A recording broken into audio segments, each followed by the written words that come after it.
పసుపు కుంకుమతో వేపాకుతో అందంగా అలంకరించి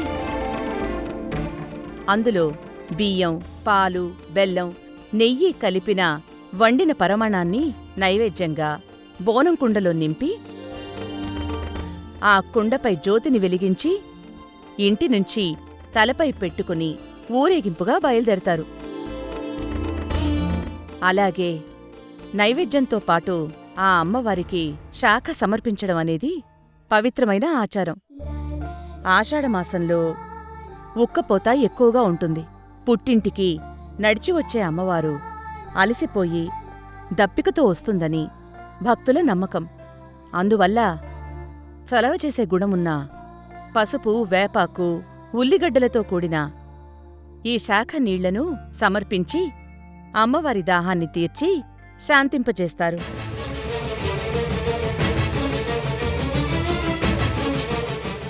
మనం సిద్ధం చేసిన బోనంతో పాటు ఎంతో పవిత్రమైన ఆ నీళ్లను ఊరంతా చల్లుకుంటూ పెద్ద ఎత్తున ఊరేగింపుగా వెళ్తారు. ఇలా పవిత్ర జలాలను చల్లడం వలన ఊళ్ళో ఉన్న సమస్త చీడ, పీడలు, మహమ్మారి వ్యాధులు పూర్తిగా శాంతించి ఊరి పొలిమేరలు దాటి దూరంగా వెళ్ళిపోతాయని భక్తుల గట్టి నమ్మకం. శాస్త్రీయంగా కూడా ఆషాఢమాసంలో వచ్చే వర్షాల వల్ల అంటువ్యాధులు, క్రిమికీటకాలు ఎక్కువగా వ్యాపిస్తాయి. వాటిక్కూడా ఈ నీరు సహజ సిద్ధమైన యాంటీబయాటిక్స్గా పనిచేస్తుంది. అప్పట్నుంచి భక్తుల హృదయాల్లోకొచ్చిన ఆ జగన్మాతను ఇన్ని ప్రాంతాల ప్రజలు తమ ఆచారాలను బట్టి రకరకాల పేర్లతో, కొందరు ఎల్లమ్మ అని, మరికొందరు మైసమ్మ అని, ఇంకొందరు పోలేరమ్మ అని, ఇంకొందరు పోచమ్మ అని, పెద్దమ్మ అని ఇలా వివిధ పేర్లతో పిలుచుకుంటూ భక్తితో కొల్చుకుంటారు.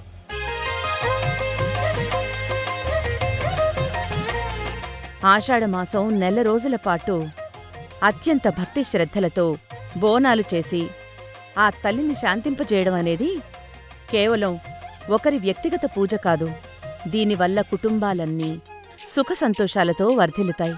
అలానే ఊరంతా ఎలాంటి భయంకర రోగాలు, అంటువ్యాధులు రాకుండా ఆ చల్లటి తల్లి కంటికి రెప్పలా కాపాడుతుందని ప్రజలంతా ఆయురారోగ్యాలతో సుఖ సంతోషాలతో జీవిస్తారు అని నమ్మడమే ఈ పండగ అసలైన పరమార్థం.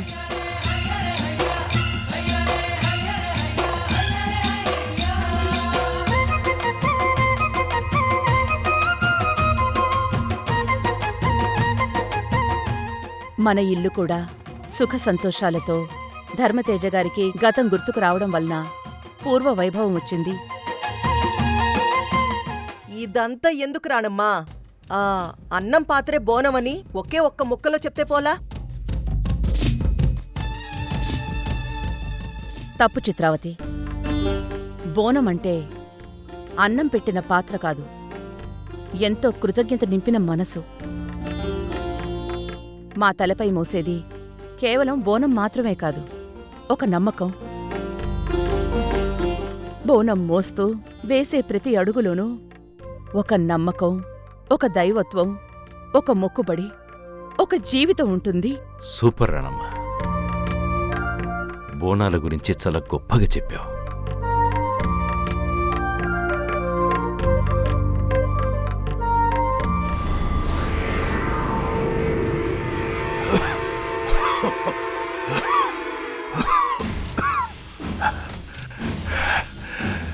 ప్రియా, వచ్చేస్తున్నా. నేనేం చెయ్యాలన్నా ఒక వేషం కడతాను. ఈరోజు ఈ పోతురాజు వేషం. ఈ పోతురాజు వేషంలోనే నిన్ను ఎత్తుకెళ్ళడం ఖాయం.